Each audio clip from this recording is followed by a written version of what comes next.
Gürültü bitti, telefonlar sustu, mailler sustu, aksiyon planları, hedefler, deadline'lar hepsi sustu. Hır sustu, alkışlar sustu ve geriye bu kaldı, bu sessizlik.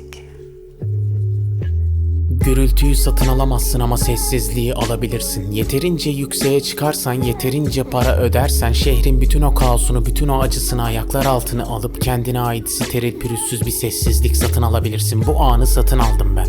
Yıllarımı verdim. Bu koltuğun derisinin o soğuk dokunuşunu, bu viskinin boğazımı yakan o olgun tadını, bu manzaranın o kibirli, o tanrısal yalnızlığını, hepsini tek tek ruhumdan küçük parçalar kopararak ödedim. Başarı diyorlar buna. Kendi hapishanenin mimarı olmak, duvarlarını kendi ellerinle örmek, anahtarı da kendi ellerinle yutmak. Başarı buymuş. Yıllarca bunun için çalıştım.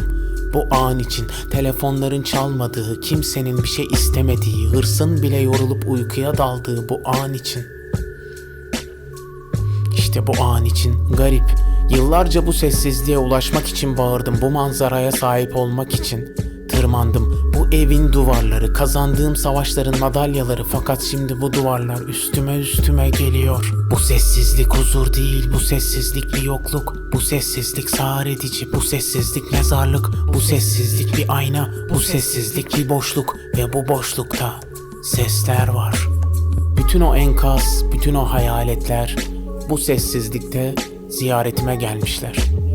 Tebrikler, kazandın. Bu manzarayı, bu evi, bu sükutu, hepsini kazandın.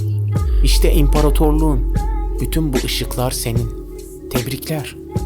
İşte geliyor. O kırmızı at. Fısıldıyor. Aferin diye. Dolabın dibinden çıkıp parkenin üzerinde sessiz adımlarla yürüyor. O kırık bacağı her adımda mermere acı bir tık bırakıyor.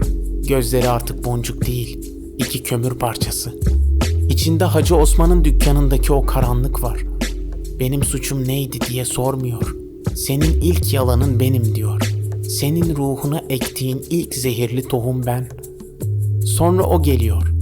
Hacı Osman'ın terazisi gıcırdıyor aferin diye. Kristal sehpanın üzerinde beliriyor. Paslı kefelerine benim bütün kazançlarım doluyor bir bir. Bir yanda o parlak terfiler, o karlı ihaleler, bu evin tapusu, diğer yanda o ezik şeftaliler, o hileli tartılmış domatesler, o genç çocuğun gözünden çaldığım o ışık ve terazi. O hileli terazi bile bir türlü dengeye gelmiyor. Ağır basıyor o ezik şeftaliler, her zaman ağır basıyor. O da burada. O hayalet kadın. Gülümsüyor. Aferin. Yatak odasında uyuyan kadın değil. Benim yarattığım o kadın. Benim uydurduğum o balıkçı çocuğuna aşık olan o hayalet. Salonun ortasında duruyor. Ama bana bakmıyor. Yanımdaki boşluğa bakıyor. O hiç var olmamış adama gülümsüyor. Elini uzatıyor ama benim içimden geçip gidiyor eli.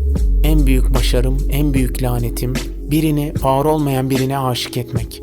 Ve her gece o aşkın hayaletine sarılarak uyumak. Ve sonra kapı aralanıyor. Üzerinde iş önlüğü, elinde o artık susturulmuş çekiciyle duruyor. Konuşmuyor, sadece bakıyor. Gözleri değdi mi diyor. Cevap veremiyorum. O atı çaldın, bu manzarayı satın almak için. O teraziyi öğrendin, bu kuleye tırmanmak için. O kızı kandırdın, bu evde yalnız kalmamak için o adamı ezdin. Bu koltukta oturmak için her tuğlası bir yalan, her katı bir ihanet. Ne kadar da yüksek, ne kadar da yüksek. Her tuğlası bir yalan, her katı bir ihanet. Ne kadar da yüksek, ne kadar da yüksek. Geriye bir tek sen kaldın. Bu boşlukta sesler var. Bu boşlukta sesler var. Bu boşlukta sesler var. Bu boşlukta sesler var.